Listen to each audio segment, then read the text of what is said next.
Hi, my name is Steffi Drucker, and this is my video editing statement for my first project for multimedia reporting. So the purpose of our first project was to showcase that we know how to use the camera and compose effective photos.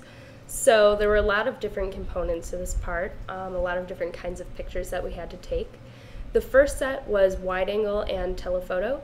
So I took photos of Follinger Auditorium, and I took them actually from pretty far away, like halfway or 3/4 of the way down the quad, so that you could see the whole building in the wide angle shot. And then for the telephoto image, I zoomed in on this one like marble design on the building, because there are a lot of interesting architectural aspects to focus on there. For stop action and blurred action, stop action, I froze some people walking near the undergraduate library and a guy riding on his bike. And then for the blurred action, I took photos of a girl running on a treadmill. I like these photos, but I think that the blurred action especially could have been more effective or more unique at least, because I actually went to the mall, Marketplace Mall, and took a lot of photos of the carousel.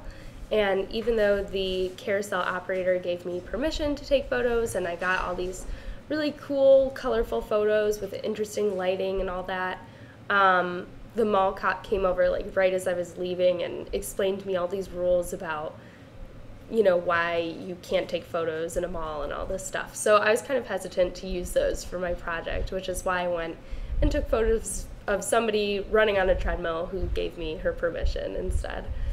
For color and monochromatic color, I took photos of these like really bright Crayola crayon coin banks that I have in my room. I just love how bright those look, and I like the angle that I got in the shot.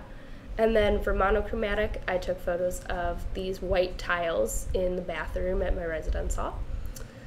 For high angle and low angle, high angle I took photos of the stairs in the Eikenberry Student Commons, and for low angle I took a photo of Abraham Lincoln's bust in Lincoln Hall. The high angle photo I think works, but I think it could have been more effective or interesting if it looked down onto like a cooler scene, or if it had people in it doing something interesting. And then, or maybe if it was like a spiral staircase instead of just like kind of straight. But I really like the low angle photo because the bust is kind of in this like curved dome, and so I like how the curve of the ceiling kind of meets up and there's like this cool angle in there, and the lighting and stuff. It just worked out to be a really great photo. Direct and indirect light was definitely the hardest concept for me to understand and come up with an idea for this project, but I got it. I did a photo of a bike sitting outside of Greg Hall for my direct light, and I like that one because it has a cool, harsh shadow to it. And then I also took a photo for indirect light of a girl wearing glasses and like staring at a computer screen, and I like how you can kind of see the reflection of what she's reading on the lenses. For close-up and super close-up, I took photos of Alma Mater, and I tried to just, you know, crop her head for the close-up, and then I got in really close and tried to capture the scratches that they found on her eyes a couple months ago for the super close-up. Morning, noon, and night, I set up my camera in the lounge outside of my room. And I like the morning and night photos especially because the morning sun casts this really beautiful light through the window. I made like a cool kind of, not exactly a shadow, but like a light reflection on the wall. And then at night there was a guy actually studying in the lounge, and you could see his face kind of illuminated by his laptop.